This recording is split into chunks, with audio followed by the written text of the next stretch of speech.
gathered round your grave to grieve.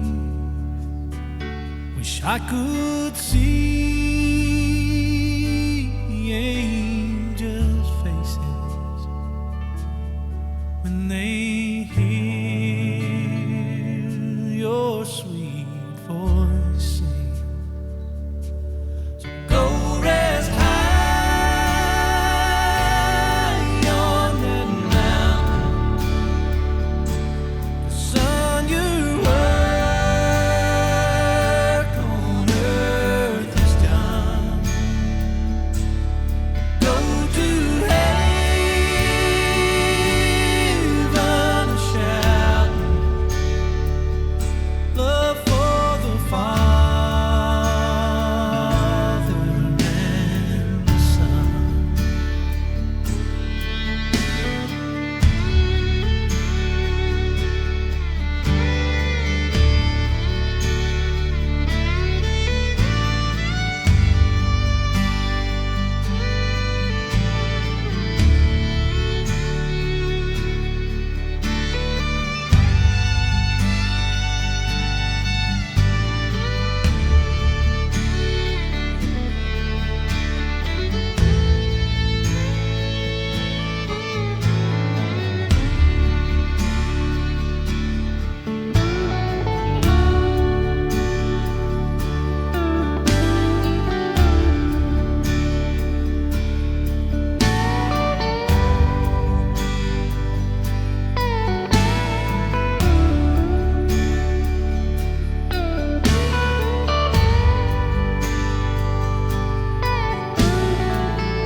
Go rest high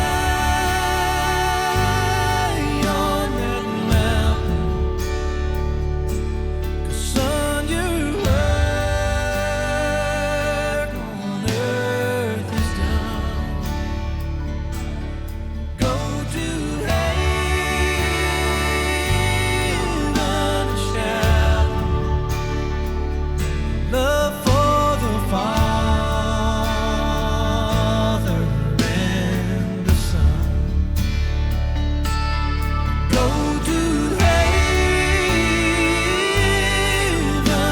shouting love for the Father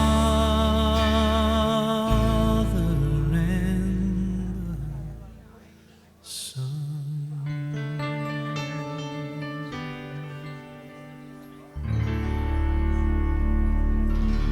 Ladies and gentlemen, if you would grab a seat, we're going to be starting shortly. Amazing grace, how sweet the sound that saved a wretch like me. I once was lost, but now am found. Was blind, but now I see. 'Twas grace that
has promised good to me. His word my hope secures. Oh, he will my shield and portion be, as long as life endures. When we've been there 10,000 years, bright shining as the sun, we've numberless days to sing God's praise. Then when we first begun,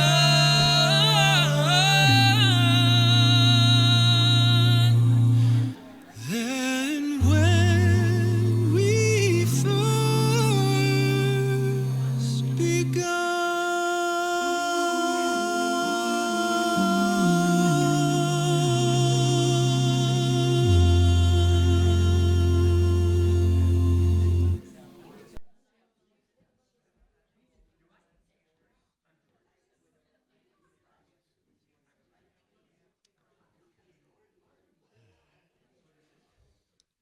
Welcome all. Thank you everybody for coming for Arlene's celebration of life. So many faces I don't remember. It's been so many years, and some of you I don't think I ever have met. So thank you very much for coming. Arlene was quite the person. Many people knew her in many different ways, and she was always her own person.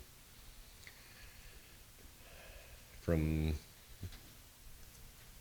many years of living in different places and traveling, she had many different experiences to share, and she was always willing to help everybody that she came across. All of us were better off for having known her.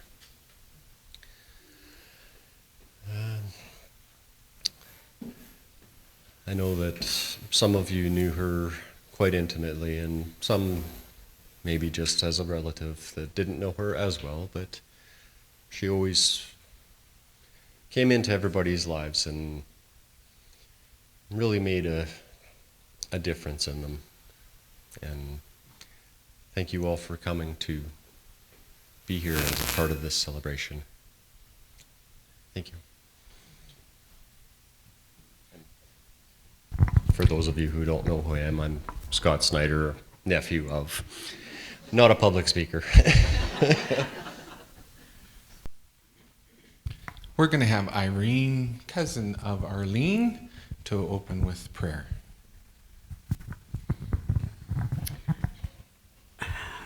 Our gracious and loving Heavenly Father, what a wonderful term, what a wonderful way to remember who you are to us all. I praise and thank you for your care and who you've been in our lives. And I just praise and thank you especially for Arlene. Today it was a joy to know her, and she was always challenged us in positive spiritual ways. And we just want to thank you now for these refreshments that we're going to be taking part in. We just pray that this fellowship might honor you in every way. We pray in Christ's name. Amen.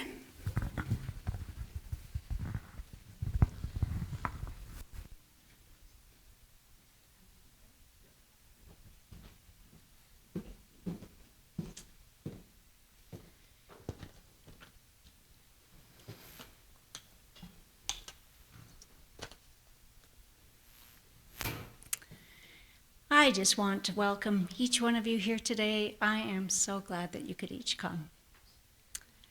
And I just want to welcome the Sauter-Sabalski family from Ontario for joining us via live stream. This was Arlene's Ontario family, and no, she did not belong to us in the West only. So Arlene has written this about her beloved Sodders and her Lodi. Home is not the place you start from, but the place you come back to, where dreams are sustained, hurts healed, where our stories are told. Only later did I realize that the years I spent with Lois and my beloved Sodders were spent learning to build the foundation of a good, wholesome life, a life of integrity and fairness, generosity, simplicity, and principles, a life of love. Let me start by saying that I find this life so interesting and how ironic it can be. In January of 2023, I was able to assist with my Uncle Ken, who had also had a stroke. When I was with my uncle in the Emerge department, he knew me as Beverly, but by the time he had been located in a care facility, he knew me as someone else. I would enter his room, and he would look up with a surprised look on his face, and he would say, "Well, I do declare," which is exactly what Uncle Virgil would have always said.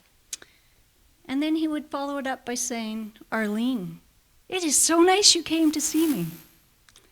So for a whole year, I actually got to be Arlene. What a pleasure that was. I never really knew what reminded my Uncle Ken of Arlene when I went to visit, but it was so much fun. Wow. The ironic part is that after I spent a year being Arlene, I got to spend time and care for Arlene most days. During the vast amounts of time Arlene and I spent together while she was in the hospital for the last few months, I used to tell Arlene that I would have to write a book about her. It would be titled, "There's Just Something About Arlene." Sometimes Arlene and I would pass some of the time musing together about how to really just describe just who is Arlene. I will share with you some of the stories of my time with Arlene in the last few months, and please indulge me when I share some of my own questions that I had during my last days with Arlene. This will require you to show up in true Arlene style and be gracious to me, so I hope you remember that. Well, what about Arlene anyways? Arlene first arrived on the family farm back on July 20th, 1940, delivered by the local midwife, also known as Grandma Neufeld. A note was written on a piece of birch bark and sent to Uncle Virgil, who was away at an evangelistic meetings in Elkton, Alberta, to announce Arlene's arrival. But I will never forget the day that Arlene showed up in my life in likely 1978 on that very same farm she was born on. I was an impressionable 12 years old. And Arlene did not know what she started that day. Arlene came driving down the half-mile-long dusty lane to the family farm in her cream-colored 280Z Datsun. Now, I never knew what the car was called. I just knew that was the car. The minute this fashionable lady stepped out of that fabulous car, and I heard her delightful laugh, it was love at first sight. It kind of played out slow motion like a movie, for me at least, except her eyes did not look into my eyes, and I don't think Arlene even really noticed me, which was probably a good thing. I was very likely barefoot and quite a bit disheveled from running around on the farm all day. I saw Arlene as being a successful woman in a day when women didn't usually work outside of the home. I knew Arlene had overcome adversity, and now she was larger than life to me. And what style! I was just enamored. I remembered hearing Arlene's stories from my family in the years before I met her, but now I got to hear them in person. Although Arlene never really knew it then, I loved her from the start.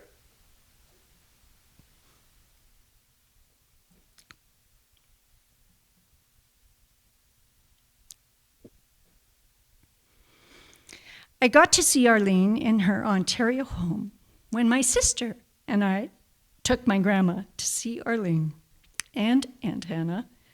I will never forget the time that we spent there.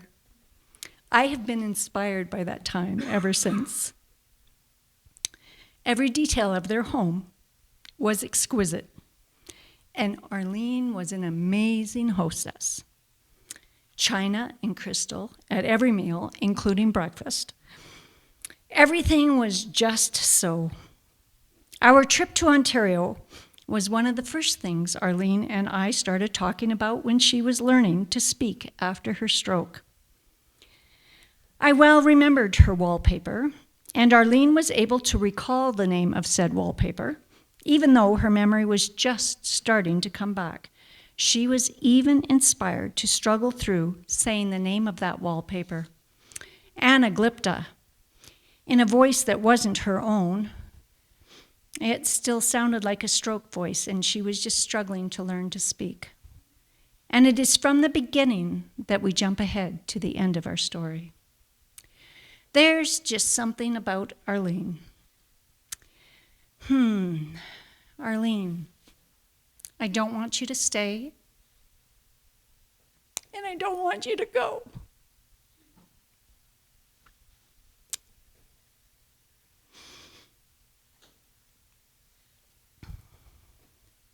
There are parts of me that are so excited about your journey that won't include me.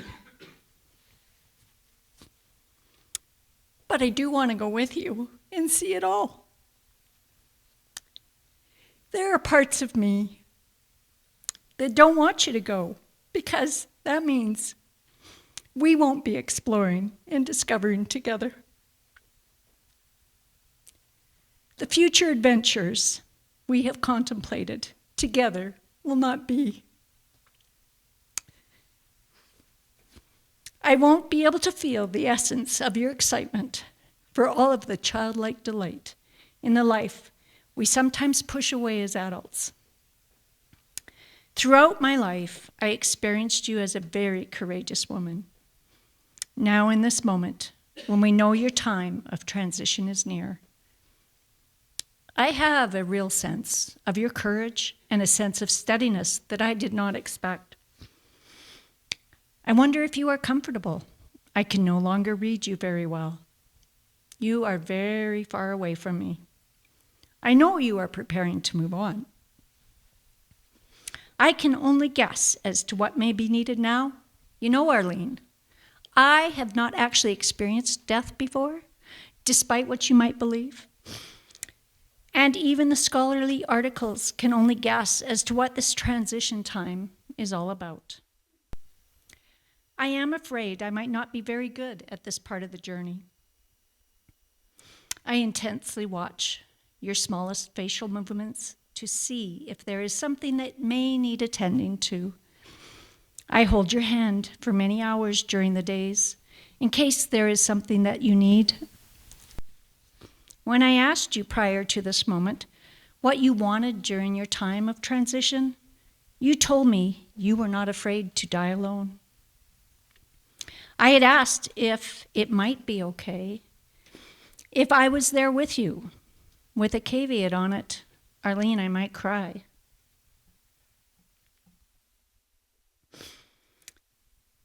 And that might distract you from your process.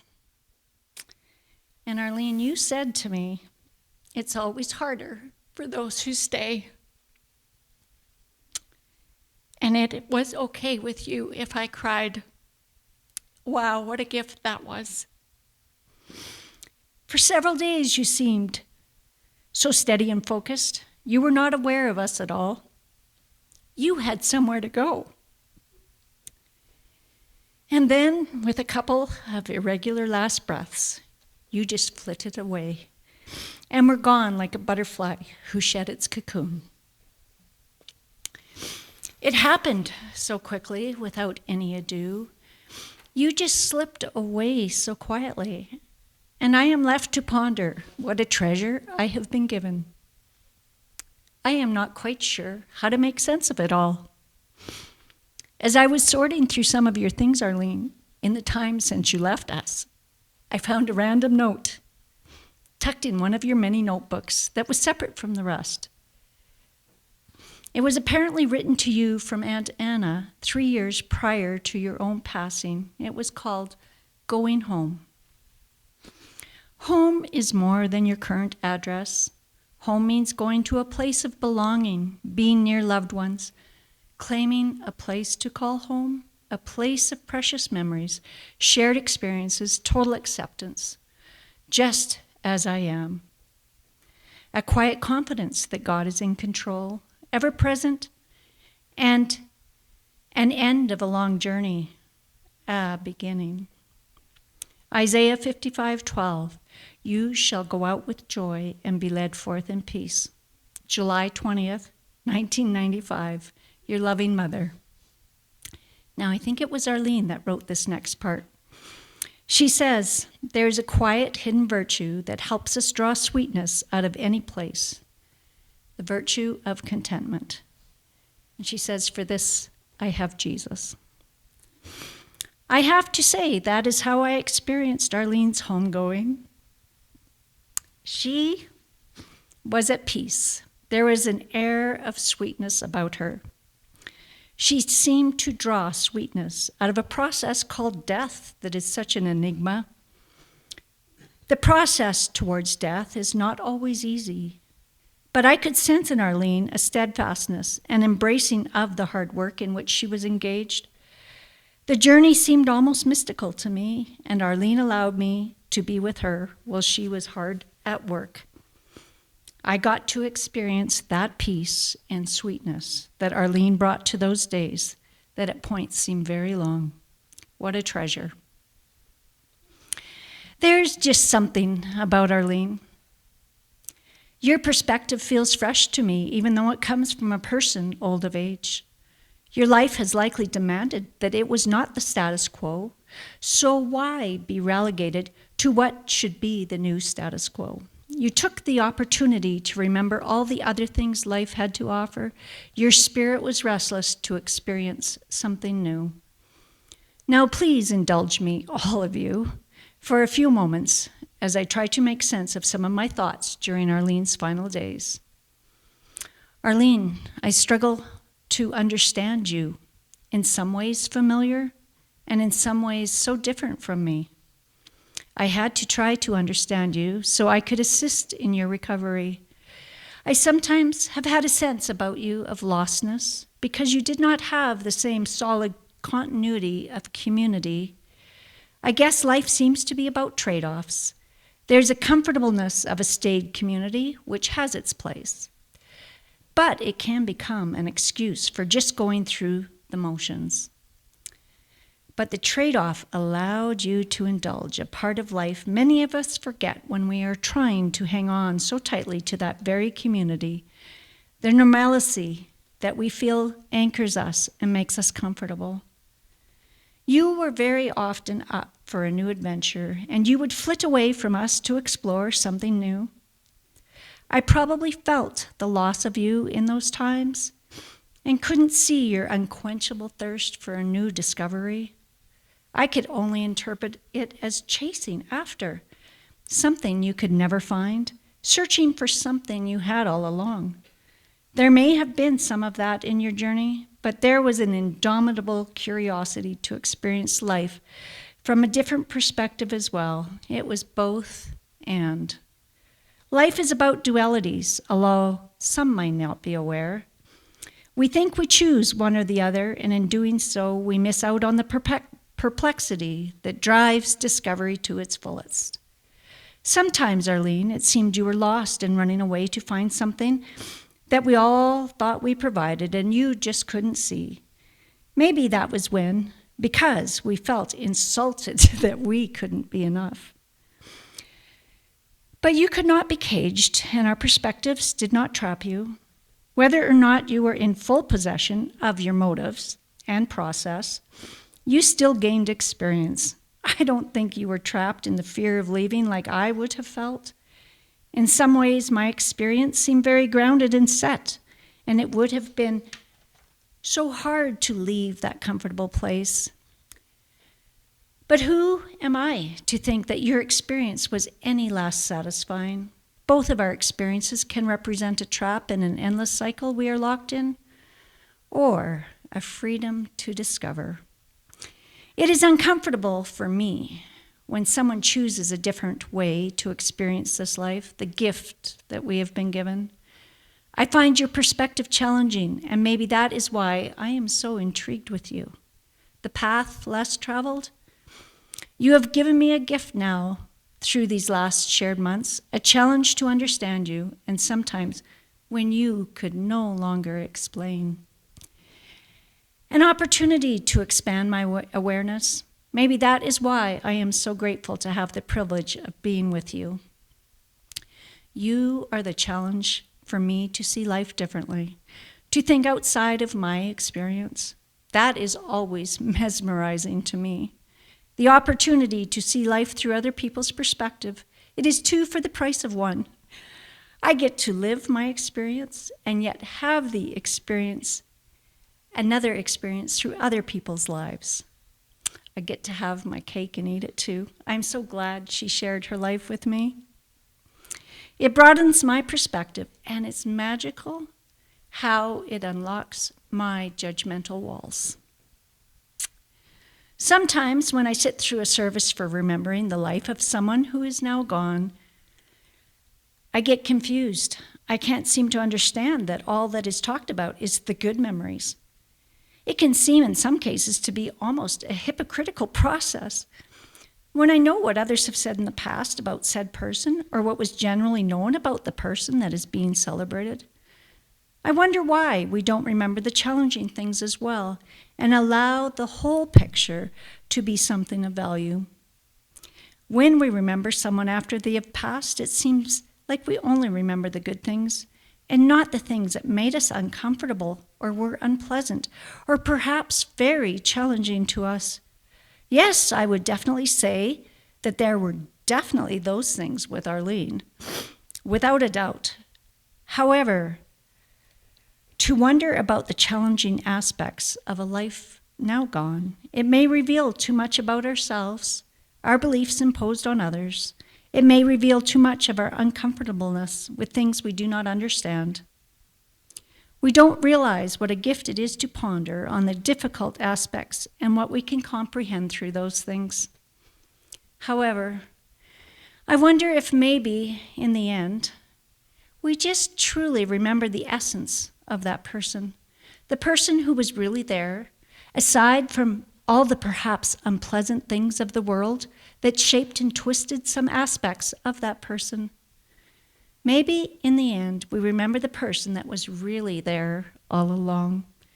Maybe it is easier then to actually understand the person that was there. Perhaps it is easier after the person has passed to understand our own uncomfortableness that interacted with what we perhaps saw before as a flaw in the other person. Perhaps when a person is no longer available to us, we can then just see ourselves more clearly, and blame is no longer a part of the equation. Maybe it is easier to avoid the difficult aspects of a person's life than to accept a challenge to see what is there in ourselves in those moments we felt the other was flawed. So, perhaps, it is just as it should be that we celebrate all of the wonderful parts of a person, understanding that there were always difficult parts of the journey interwoven amongst the good. In the end, we are just left with a perspective on what was the very essence of that person, who they always were and who they were always meant to be. So, let's celebrate all the things about who Arlene was that we so enjoyed. There's just something about Arlene. Arlene was likely known by very many different names. Some knew her as Nini, that would be a certain nephew, then known as Little Scotty.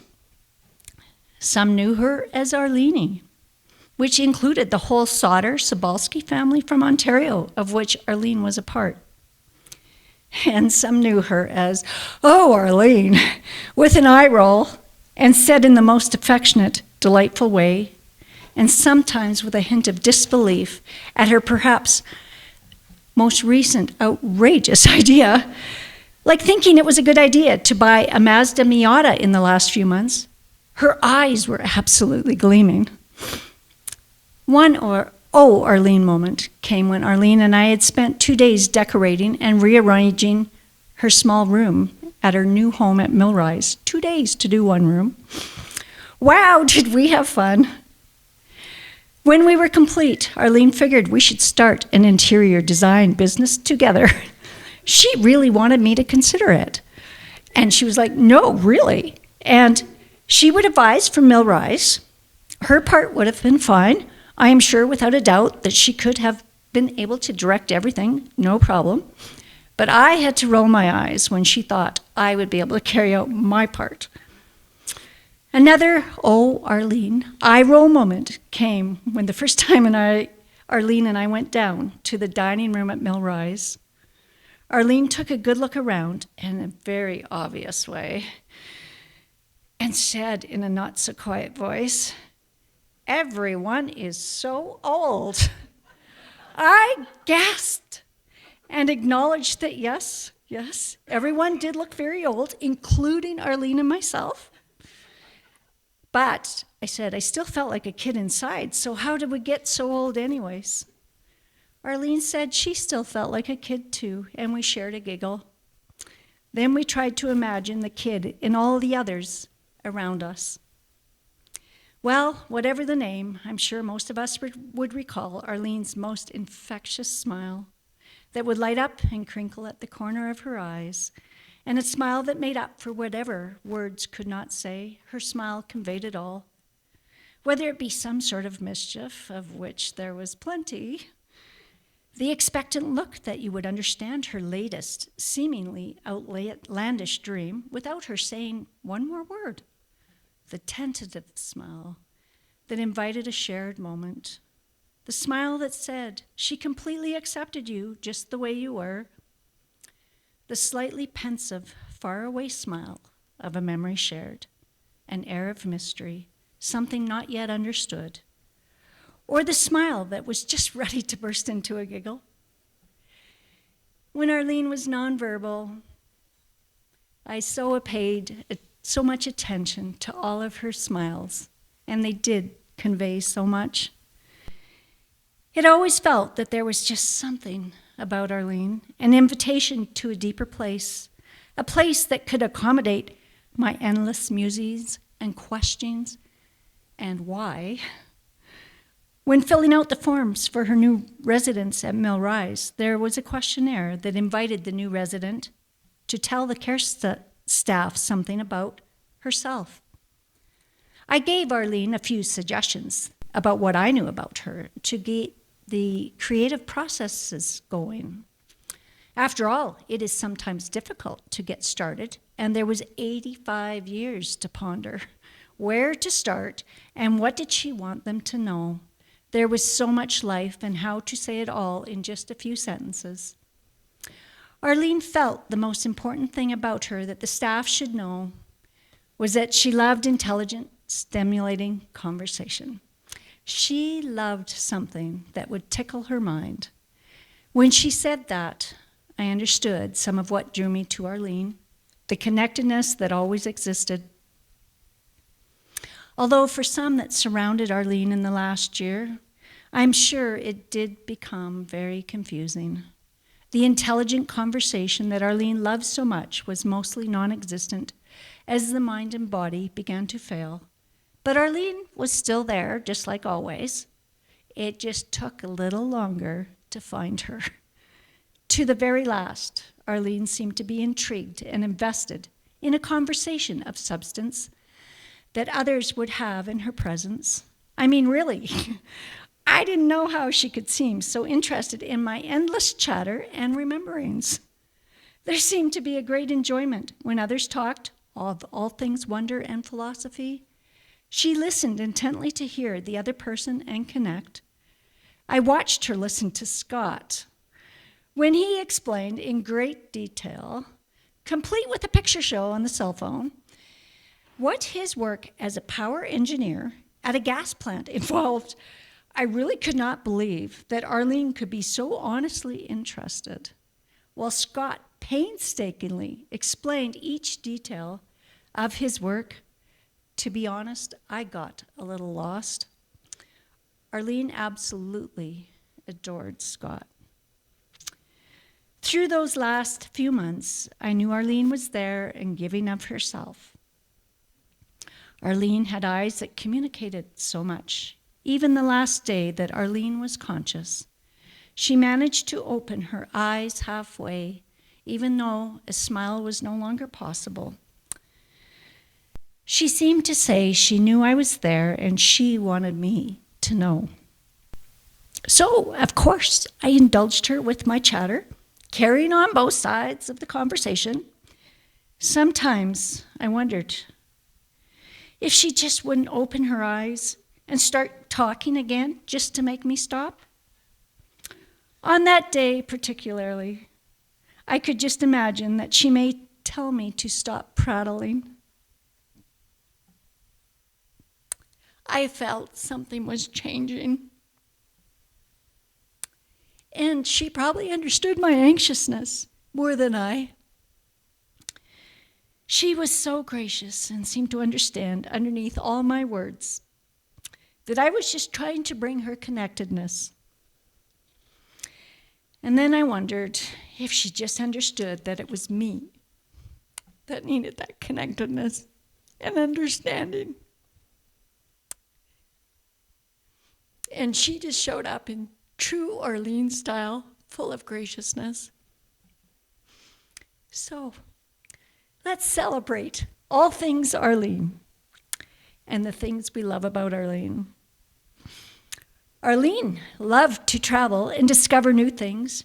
Her travel included British Columbia, Alberta, Ontario, Florida, Indiana, Alabama, Kansas, Colorado, North Dakota, California, Lebanon, Beirut, Syria, Jordan, Israel, Egypt, Italy, Switzerland, Netherlands, Germany, France, England, Scotland, Bermuda, Puerto Rico, U.S. Virgin Islands, St. Thomas, Martinique, St. Lucia, Hungary, Austria, and Hawaii, just to name a few.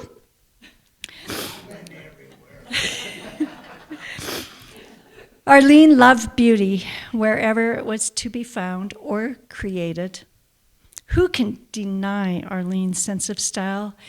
And who was not envious of said style?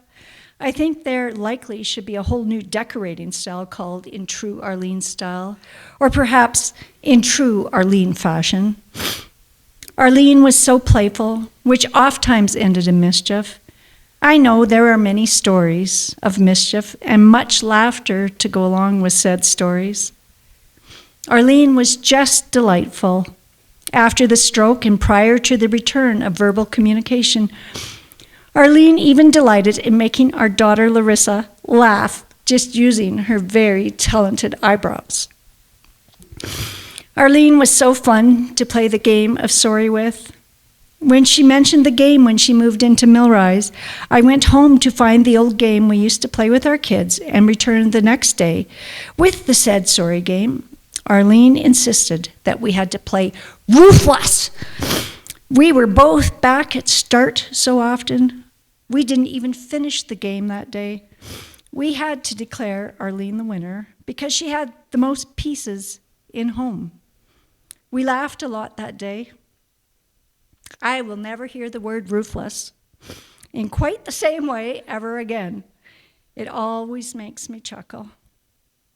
Arlene loved to laugh and could find so many funny things. In one of Arlene's random notes I came across, she told the story of the day Aunt Anna and she had driven to Canmore Nursing Home to visit a friend. When they had inquired about their friend, a resident sitting with a number of other residents had said, "She's dead and still dead." while Arlene and Aunt Hannah left the building giggling all the way to their car. I miss the sound of Arlene's laugh.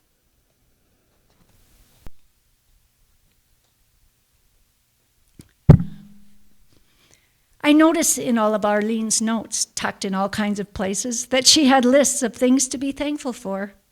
She often wrote out her prayers, starting with gratitude. There were several different lists and mentions of people she was thankful for.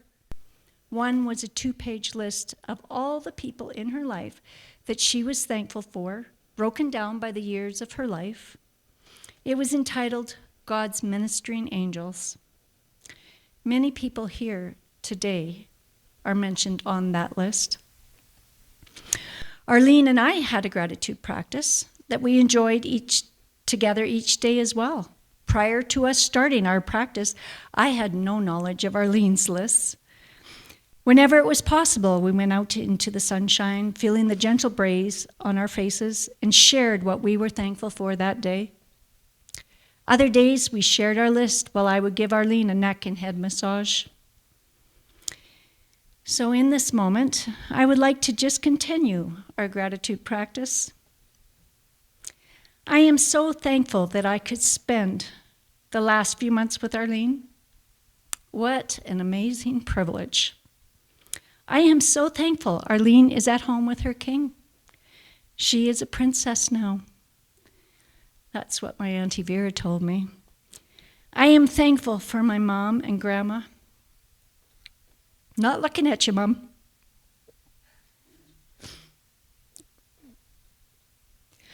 They demonstrated to me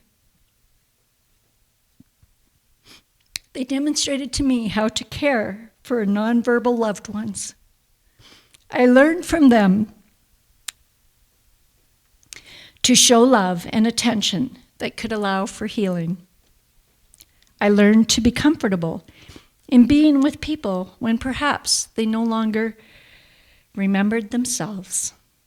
I am thankful to my grandma who demonstrated how to be comfortable with death as we attended so many funerals together, and she would take me by the hand. It was okay to be sad, and there was nothing to fear.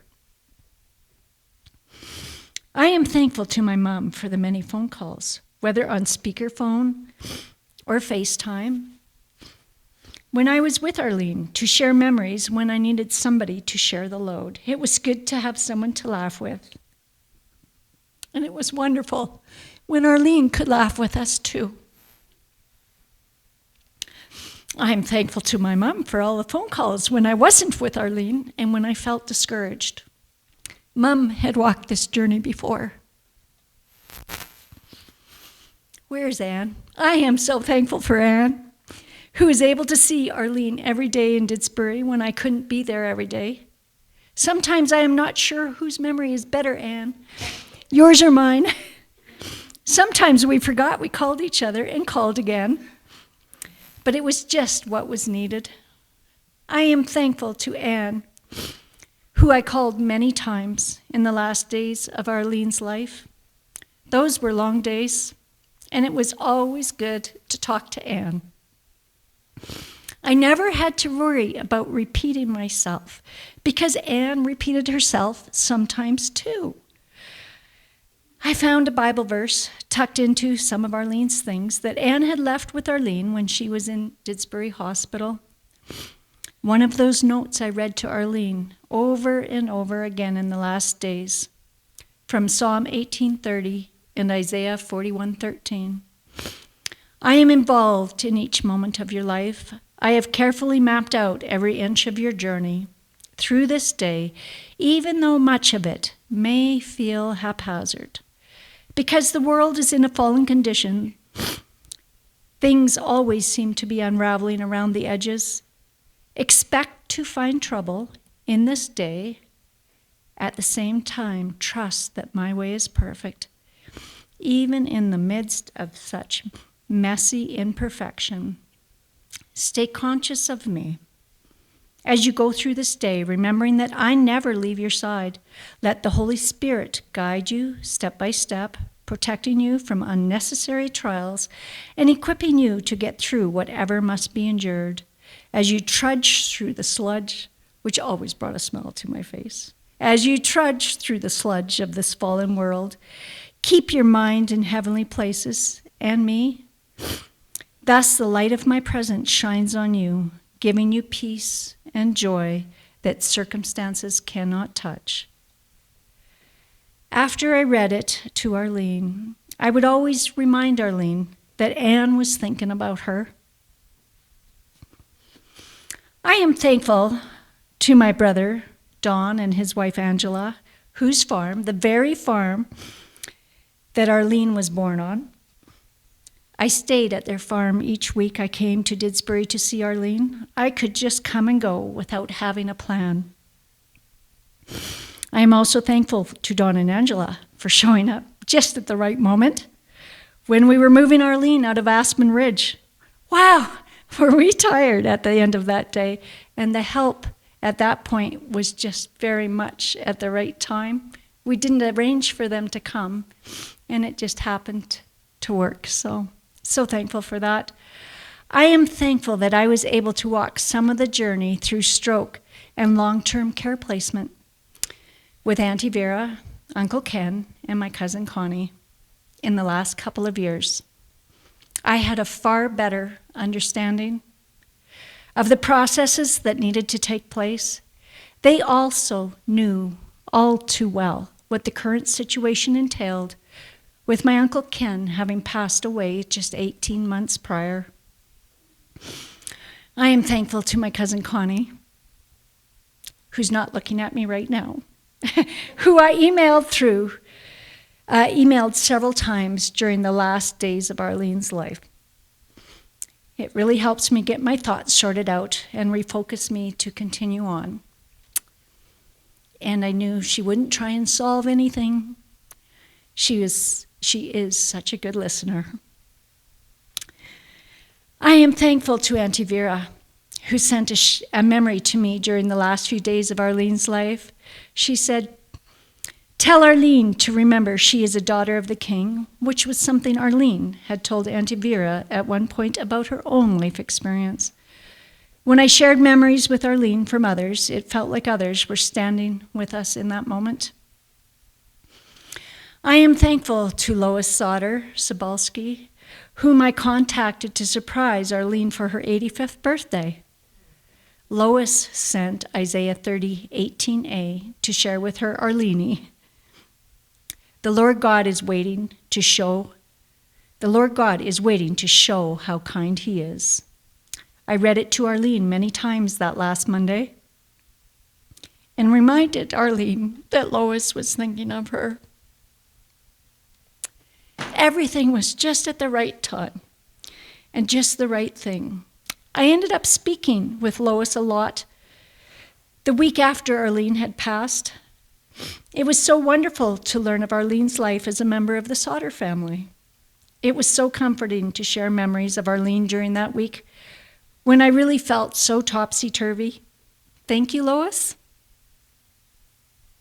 I am thankful to my daughter, Larissa, who developed a relationship with someone she had only known through stories. Since Larissa works with animals, she could teach me lots of nonverbal communication. It was such a comfort when I would say, I don't think I can make it to see Arlene today. And Larissa would say, that's okay, because she was going to go that day anyways. I am so thankful to my family for the support they provided during the past few months. Dominic and Easter made a point to come into Arlene's 85th birthday party, even though they had not yet met Arlene, but they had heard stories. Although Arlene hardly opened her eyes that day, Dominic and Easter came and just brought who they are. They sat and sang songs to Arlene, songs like You Are My Sunshine. And if you ever get to hear Easter sing, it is very special. Larissa spent a night and a couple of days with me at Arlene's bedside at the end, always just at the right time. We had the girls' sleepover we were always intending to have. We lit a candle and stayed up till midnight sharing memories and telling stories we thought Arlene would enjoy. Kyle, Larissa's boyfriend, and Dan showed up with food many times over the last 5 days Arlene was with us. Kyle even made sure I had an eye mask. Who would have thought of that? It really, really came in handy. I used it all the time. I've never used an eye mask, and yet it was very important to me during those last days. Dan, here's a funny story for you all. You have to use your imaginations. He felt that he could spell me off for a little time while I went and had a walk around by reading some of Arlene's Christian novels to her, and thought that would be enjoyable for Arlene, although she was unconscious. Well, that was good for a laugh, to see Dan sitting there reading a novel in a quiet, sing-song voice, just so Arlene knew someone was there with her. Arlene always liked Dan's jolly eyes. That's what she called them. I wonder if she's having a chuckle now.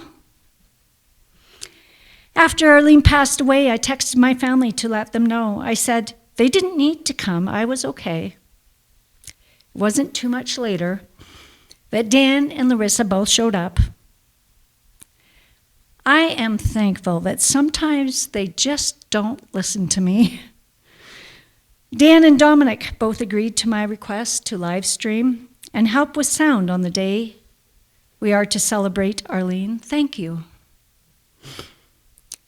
On one of my particularly hard days after Arlene had left, Heather and Andy Snyder had arranged for some flowers in a fruit basket to be delivered to our home from the Eastern and Western Snyder family. It was just the right thing and just the right time. For this, I am grateful. Lastly, I am thankful for Scott and Robin. I don't know. Dan, Easter, could you go to the kitchen and see if at least Scott could come out? There's Scott. I am thankful for Scott and Robin. How to even explain? We never knew them before Arlene's illness, and it was awkward to start functioning together in the middle of a crisis. Does this mean I have to share Arlene?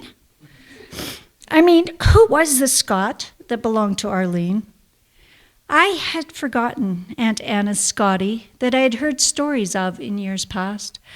I told Arlene that she was so lucky because both Scott and I thought Arlene belonged to each of us individually. I am thankful that Scott and Robin were most gracious and understanding of my naivety. Arlene so wanted Scott and I to meet in person, which finally happened unexpectedly in June. After they had left, Arlene looked at me with such excited eyes. She was hoping that I would think Scott was as great as she thought him to be. She thought the world of the boy who is now a man. I am thankful Scott and Robin organized this wonderful time for all of us to be together, to celebrate and say goodbye to Arlene. A time for family and friends to share our grief and our hope. A time for closure. It is greatly appreciated. One more funny story I can't resist. It may have been one of those, oh, Arlene moments.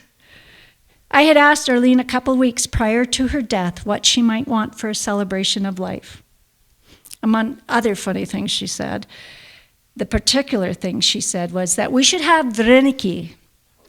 I said, I didn't even know who to ask or see about getting that organized.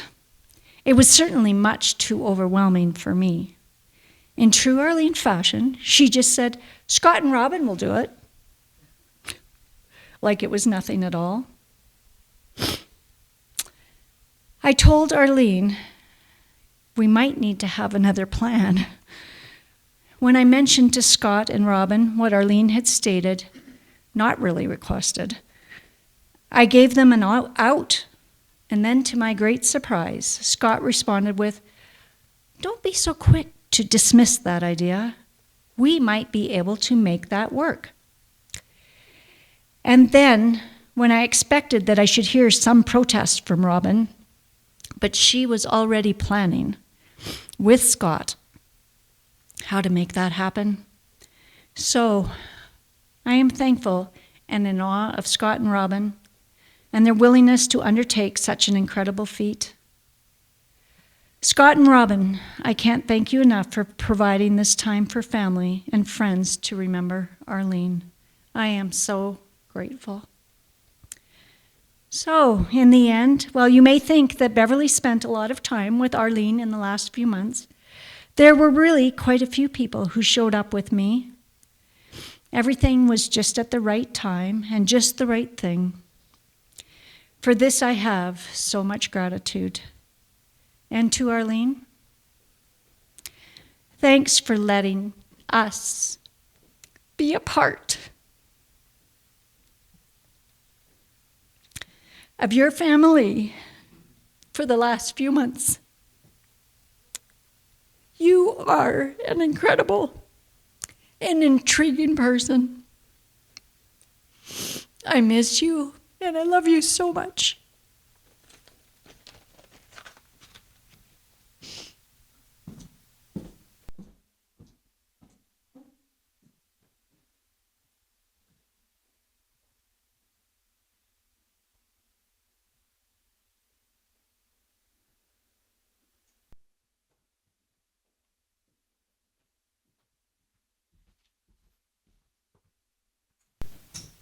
Thank you, Beverly. I have a few people that have been live streaming with us. I'm just going to share a couple thoughts. And then we have a few people that would like to say a few words. And if you're one of them, that's great. If you didn't think you were on the list, you can be. And I have a mic, so not everybody has to come up front. If you feel like you want to come to the front, you can. If not, I'll bring a mic to you. Okay, so not everybody has to stand. So we have just a few comments. We have Lois Sabalski, a friend of Arlene's. She said, "Thank you for this opportunity to watch this celebration from Ontario." She's in Ontario right now, and we are having troubles with our live stream, but they are still sending love and thoughts. Joyce Stankiewicz. I'm sorry, Joyce. I hope it's okay. Joyce. Fond memories of Arlene at the family farm. I was on the Danube River cruise when she went, and sisters Lois and I visited her in Calgary. What a special memories. Joyce Sauter. Then I have another one from Linda Sabalski. Arlene was like an aunt to me, and I have found many memories of her coming to my parents' home and travels to Florida, touring Calgary with her. Loved her dearly. So just a few neat thoughts and words from around wherever they are. Does anybody, would you like to share a few things? I know we have a few people that were thinking of it, and just raise your hand if you want me to bring the mic, or if you want to come on up, come on up. Everybody's bashful, but I only met Arlene probably half a dozen times in my lifetime.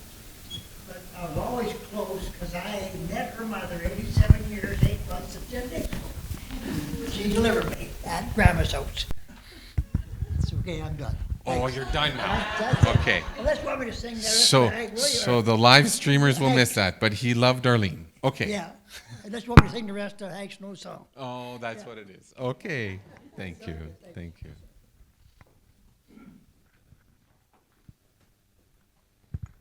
Thank you. Yes, I am Anne. Many of you know me. I'm Arlene's first cousin, and our fathers were brothers, Virgil and Maynard.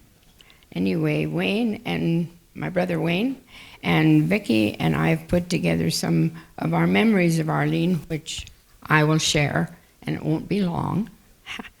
During the years that Arlene lived in Calgary, she and our sister Doreen spent many times together, eating out and visiting. And after her mother passed away, she moved to Cochrane and thoroughly enjoyed her home, the beauty of the area, and a church which she became part of, and we all visited her there several times and could see why she enjoyed it so much. When she moved to Olds, we were able to be with her more often, enjoying lunch at her table, as well as times around our dining room table, listening to her telling us interesting stories from her life. Most recently, she lived in Didsbury at Aspen Lodge, where my home is now, while there, Arlene preferred to spend much of her time alone, so we didn't visit much, actually, during that time. She was an avid reader, borrowing books from the Baptist Church Library in Olds, and then from Didsbury Town Library, and if she enjoyed a book, she would reread it. She also owned many books, and many of which were delivered to my door after she passed away. You can speak to me about them, but there's series of different writers. So I'm open for discussion on that for you readers. And her last move was to a seniors care facility in Calgary. And because we knew we would not see her again on this side of heaven, Wayne, my brother Wayne, and Vicky, who would like to be here today, and myself, along with Carolyn and Valita here, spent a while around her bed in the Didsbury Hospital the day before she was moved. And it was our goodbye to her, and we are grateful that we had that time together with her. She was very special. I would like to thank Bev and Dan Shoup, and Scott and Robin Snyder, and there are others who were such a help and support to her during the last chapter of her life. And she'll be rejoicing in heaven today, and we're so happy for her with the Lord and with her parents, and we can imagine we can only imagine. There's a song that goes that way. Anyways, thank you folks for gathering together and for the good stories and for the good things that we've heard. And God bless you all.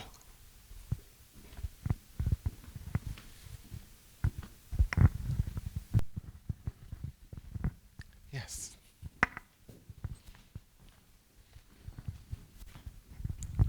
Stand there. First of all, I want to say, Lois and Linda, if you're still watching, the flowers that you've sent Arlene are quintessential Arlene, pink roses. I remember one day when I was visiting her when she was living in Cochrane. I've known her for over 40 years. And I brought her some silk roses. And they're absolutely gorgeous. They looked absolutely real. She put them in this lovely crystal vase. And she told me later that people kept watering those roses. They looked so real. So then she pulled the prank on them all. She put some rose perfume on them. So when they went to water them, they got that amazing pink rose smell. Delightful. I know Arlene from a different perspective than what I've been hearing today. Much of it is familiar, of course, because I've known her so long. But we were very much professionals. I lived overseas in China for many years, and when I would come back home, it would inevitably be to stay with Arlene. We traveled to the coast as I was sharing God's work in China with the OMF people, the organization I had been with. And Arlene and I got to know each other at a very deep level, which you certainly understand. However, we talked about the difficult times. And we all have them, right? And it's not whether or not you had problems, it's what we would do with them. And talking that through, working it through in my own life, in some of the challenges I had and that we had together, we saw God's faithfulness. Sorry I couldn't visit her in the hospital. I had severely injured my foot and was not mobile, but was thinking of her nonetheless. So it's just good to see the pictures, and they're delightful. There's gaps there, but if we filled all those gaps, this room would be full of pictures. So we won't be doing that, right? So I just want to say thank you. I think most of you are family or very close friends, and I'm sorry to see other friends of Arlene's and mine not here, but you know, life happens. So thank you very much. And who's the owner of this mic? There he is. By the way, my name is Kathleen Siemens. Thank you, Kathleen. Thank you. Yes. Hi, I don't want my back to be to anyone, so I'm going to come here. My name is Joan Burchill, and I live in Calgary. I met Arlene in 1979, 1980, I guess, and we were part of a singles group, and in that there were people that were unmarried, people that were married and separated, people that were divorced, people that were divorcing, people that were widowed, and we were all in the same decade, so people between 30 and 40 approximately. And we were a real comfort to one another. And because when you lose someone by death, it's a different thing than having to go through a divorce. And we all had some experiences that we could share with each other. This was at the Nazarene Church that used to be downtown Calgary. And so we did lots of things together as a group, and we got together for Thanksgiving, we got together for Christmas, and then after the Christmas meal, we'd drive out to Banff in the little white car, and I actually got to drive that car. She was out going on holiday, and she asked me if I wanted to drive the car. Well, did I want to drive the car? I did. And I'm younger than Arlene, but we developed a pretty strong friendship too. I'm from Ontario, and so I did visit her when she was in Ontario as well. And through circumstances of life, I ended up being a single parent. And one time Arlene said, well, I'll come over and hold the baby or fold the laundry and help you. Well, I just happened to have a single landlord who was quite charming and German, and he wanted to drive her car, so she left me with the baby and the laundry, and she went to Banff. So I wasn't too impressed about that day, because I only had a few short weeks with my daughter, and I had to go back to work. But later on, when I moved back to Ontario, she and I got together, and my daughter by this time had a friend, and she'd come with me. The two girls had come with me. And so as Arlene and I were visiting, she gave the girls permission to go into her closet and try any dresses on that they wanted to try on. So, and I knew Arlene to be very private, but very compassionate, and exciting and interesting. And she's had lots of, remember, I'm sure some of you knew the stories about when she lived out on an acreage and took care of an acreage, and she would have the group out, and we would play hide and seek in the dark. You know, it was like crazy. We did crazy things. We did fun things. But I want to tell you that a lot of us in that singles group, we've lost a lot of people, but we kept saying, where's Arlene? Where is Arlene? We don't know where she is. She wasn't at the Nazarene Church. She wasn't at Center Street Church anymore. Where's Arlene? So when someone showed me the obituary this week, I had to come and find what happened to Arlene. And so I'm not related, but we're sisters in the Lord. And we cried a lot. We laughed a lot. She was I came from a very practical family, and she was kind of in an imaginary fantasy world. And so we were very different, but we were friends. And thank you for letting me share this. Thank you for all the comments of all of you that have brought Arlene closer to me. I only lived a subdivision away. I could have been visiting her in those last days, but I didn't know where she was.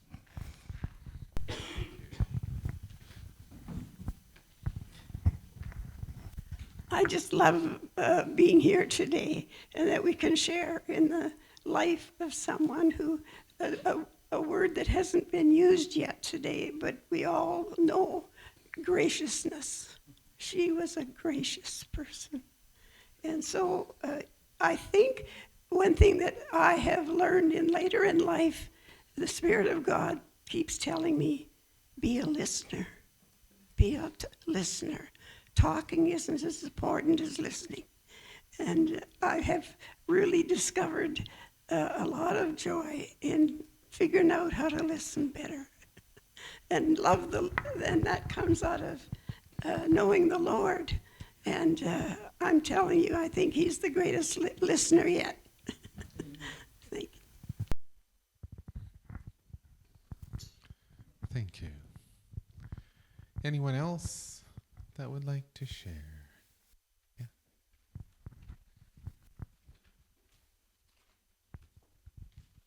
Thank you. I'll come and stand over there too, and I will need you.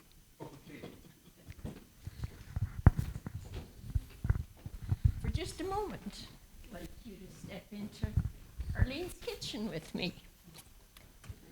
I don't know whether any of you remember this, but she'd be wearing this apron.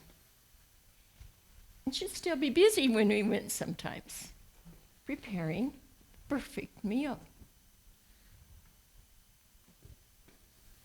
And she would have the china set just so.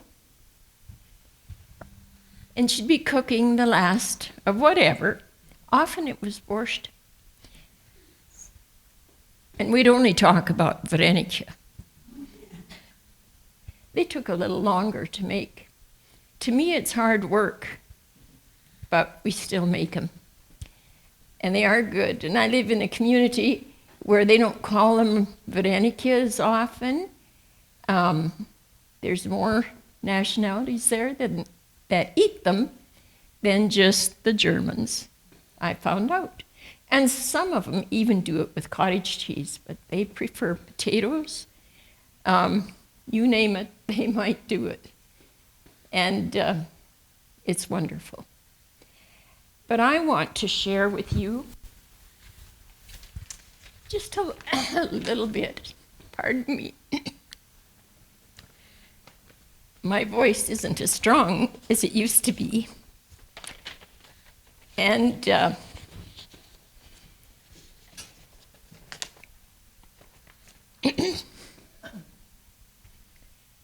I woke up about 3 in the morning 2 nights ago. And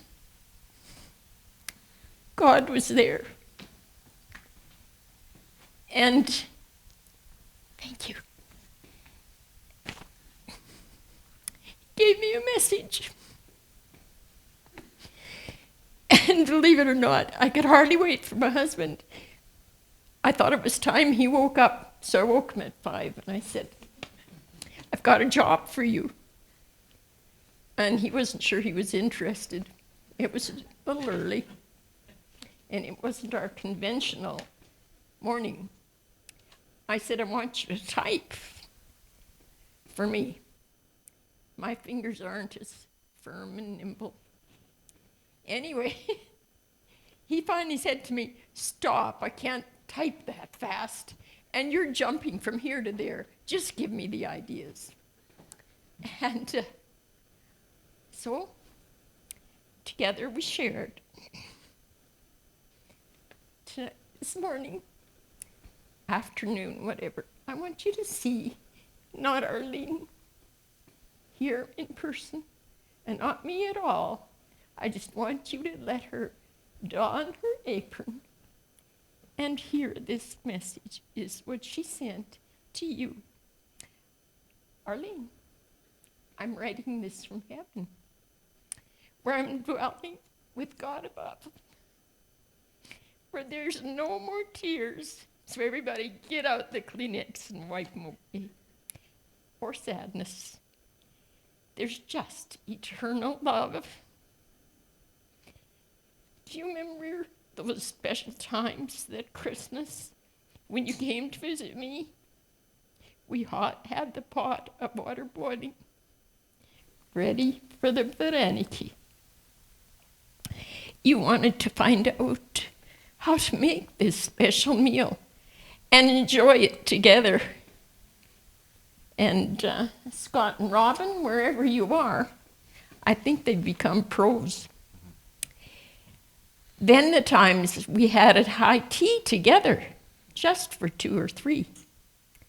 Well, dear friends, this time on earth, as you have come together to celebrate my victory, that comes when we have Jesus Christ as our friend.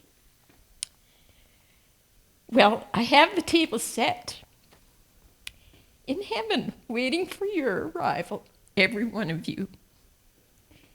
A wonderful day to look forward to.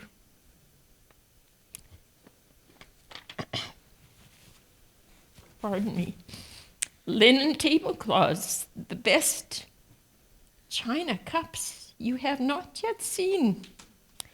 Heavenly Vereniki, which is out of this world. Today you will see many pictures of my past, which I spent on earth, from the farmhouse where I was born to the birthday we celebrated together. I was a bit rebellious at times and made choices, not the best, but my friend Jesus forgave me, and now I'm blessed to sit with him.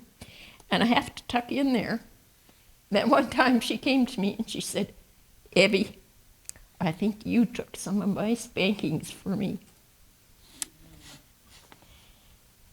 We were little brats, and we spent lots of time together. Anyway, there's a picture of my loving mom and dad. He was an evangelist for the Lord, which took us far and wide. Yes, they went before to welcome me. That is just the way I'm waiting to greet you just by the pearly gate. And when it's time for you to leave,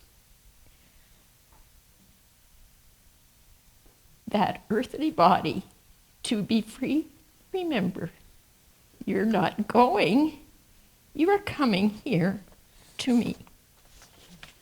Love, Arlene.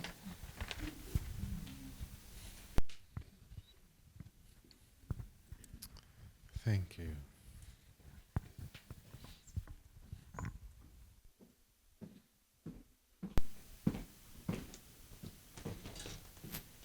So if you recall that Arlene has a family in Ontario, I mentioned to Lois that, if she wanted to share something, I would make a way for it to be shared with you today. She said, "It is a privilege to have been asked by Beverly to share my story of a lifelong friendship with Arlene.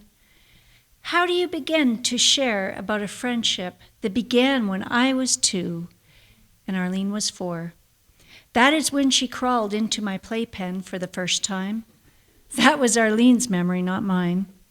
I was too young to remember, but she shared that story with me many times. My name is Lois Sauter Sobalski, and I am the youngest daughter of Alver and Evelyn Sauter, known to Arlene her entire life as Mom and Dad Sauter. My story begins with how we came into each other's lives. Her parents, VK and Anna Snyder, came to visit my parents that were members at the Little United Missionary Church in Breslau, Ontario, which was a village that VK and Anna arrived in when they came east. VK was going to pastor there on their arrival to Ontario from Alberta in the early 1940s. My memories of Arlene were preschool age, with many visits back and forth to each other's homes. My parents became great friends with the Snyder family immediately. My mother and Anna, both coming from the West, had much in common. They had children the same age and enjoyed each other's company. It wasn't long until Arlene and I bonded, as she didn't have a sister, and my sister was 8 years older than I. Sleepovers began at an early age, after the Snyders moved into Kitchener, when VK became a professor at the new Emmanuel Bible College. It was a thrill for me to be able to go into the city overnight and go to Kresge's to buy something with Arlene. For Arlene, coming out to our country home was a huge reprieve to escape the strict demands of being a pastor's kid that her father demanded.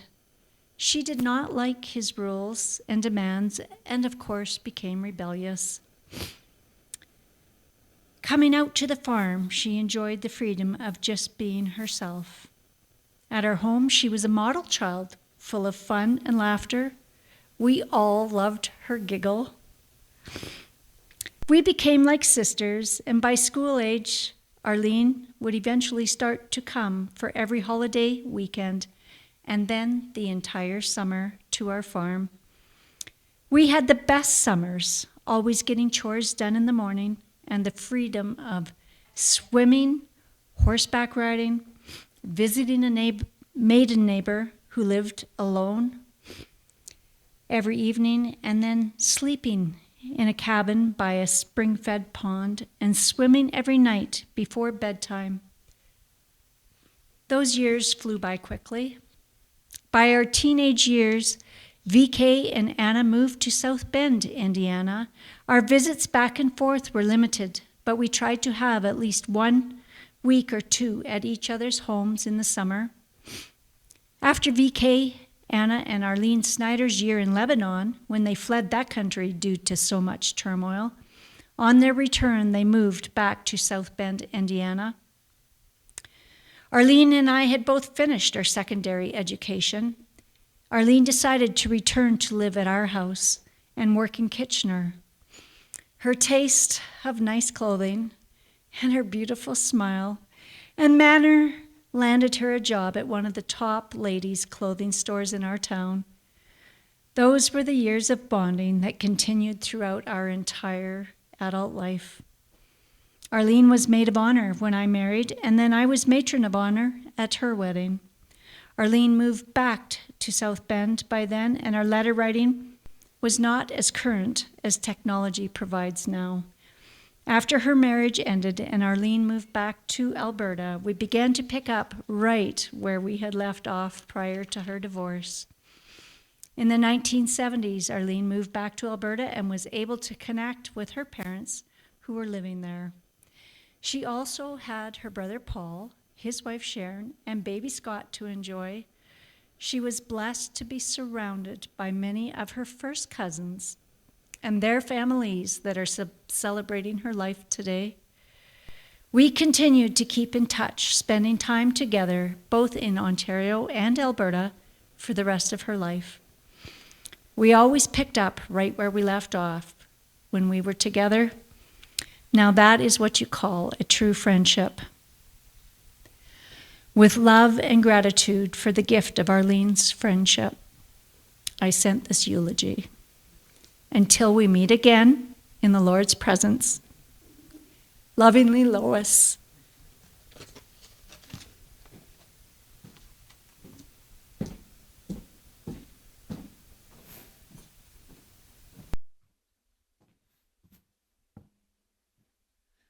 Hi, my name is Larissa. I'm Beverly's daughter. I had the great pleasure of meeting Arlene for the first time at the Foothills Hospital shortly after she had had her stroke and was moved there. And I remember walking in to the room that she was in and having such a distinct feeling of, I know this person. Having such a distinct feeling of connection to her.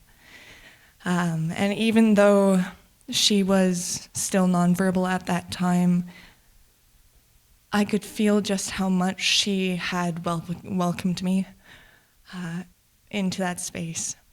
And ever since then, I've related that to the feeling of she felt like coming home. So for how much she was able to say, like, home is not an address, she very much felt like home to me. After she was moved into Didsbury, I was able to go and have lunch with her there, and it was incredible how much of a difference of environment it made for her. She opened her eyes there and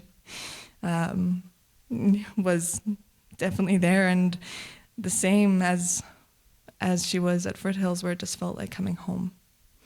When she was moved into Millrise, I had gone and spent more time with her, because who wouldn't want to spend more time with Arlene? She was just that kind of a person.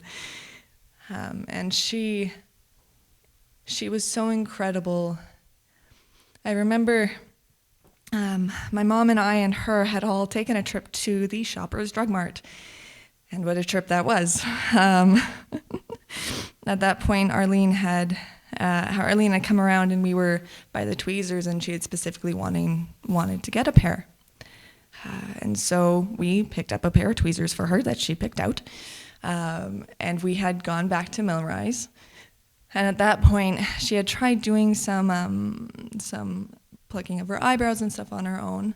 And I had offered to do that for her. And so I did. And she was such a goose. When I was doing her eyebrows, I wanted to make sure that I was doing them correct, because all the way along, she had, in all the photos, her eyebrows looked so nice. And for her to give me that responsibility, I was kind of like, oh boy, okay. Well, yeah, we can definitely go for it and try. And so I did. I started to do her eyebrows. And about halfway along through the first eyebrow, I tried to hold the mirror in front of her face to ask her, like, hey, is this looking okay? Like, am I doing okay? And she kept her eyes closed. And she was making facial expressions, and she was raising her eyebrows at me, and she did not open her eyes. And then I moved the mirror away, and she opened her eyes. And so then I was like, okay, we're just going to go for it then. And so we did, and at the end I was like, if you don't like how your eyebrows looked, I gave you lots of opportunities along the lines. And she had opened her eyes, and she indeed liked the way that they looked. And then I had my first conversation with her. And it was so incredible to hear some of the stories that she had. She told me about her time in the Mediterranean, about how she loved walking through the orchards of orange and banana trees and going through and picking off the fruit and eating it, and how she traveled along in some black goat skin tents, and how she would have to pack them all up and then reset them up after. She told me about being an esthetician, and how she encouraged me to do it, as it was such a quick course that you could do, and it had helped her so much, and she had loved doing it so much. And just getting to talk with her, I was able to understand how truly wonderful of a woman she was. And when I spent the night with her, I could feel her letting me say goodbye. And I didn't know how much I needed that until after she had left. She knew way better than I did about what was going on. And all the way to the very end, she was such a wonderful teacher. She taught me how the transition of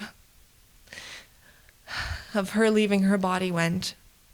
She taught me that it was okay to say goodbye and to wish for her to have peace. And she let me know that she had found her peace. And I will ever be so grateful to her for everything that she had taught me. And I love her. I loved her from the first moment I saw her. And I knew who she was, even when she couldn't tell me. And yes, her eyebrows were very funny. She did raise them a bunch at me to get me to laugh while we were in the hospital because I was laughing, and so she continued to do that. So she was always looking to make people smile. And I just loved her so much. I'm grateful for everyone who showed up today to share the memories of her, because as much as I know from the first moment I loved her, hearing what all of you have had to say just reaffirms for me how wonderful of a person she was and how many lives that she was able to connect with. And so I'm so grateful for all of you. Thank you so much for being here.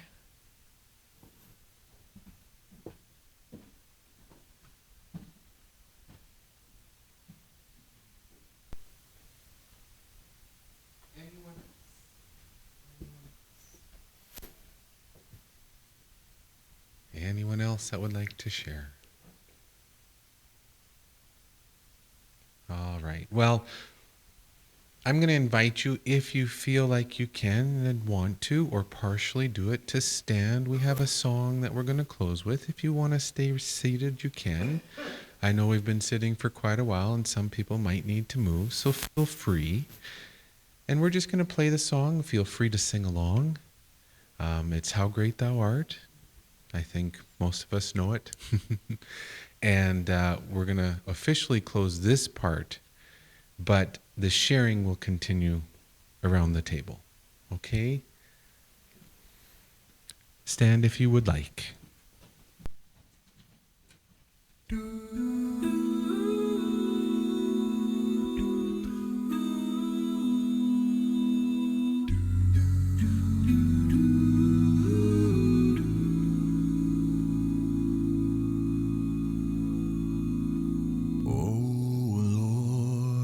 My God, when I in awesome wonder consider all the worlds thy hands have made, I see the stars, I hear the rolling thunder,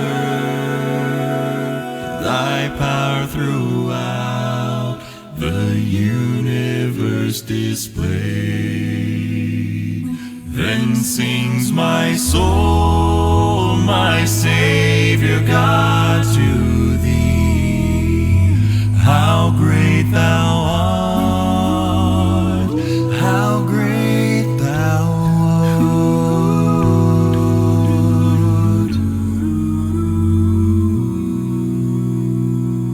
When through the woods and forest glades I wander and hear the birds sing sweetly in the tree. When I look down from lofty mountain grandeur and see the brook and feel the gentle breeze, then sings my soul, my Savior God, to thee. How great thou art, how great thou art. Then sings my soul, my Savior God, to thee. How great thou art, how great thou art. It is well with my soul, it is well with my soul. When Christ shall come with shout of acclamation and take me home, what joy shall fill my heart.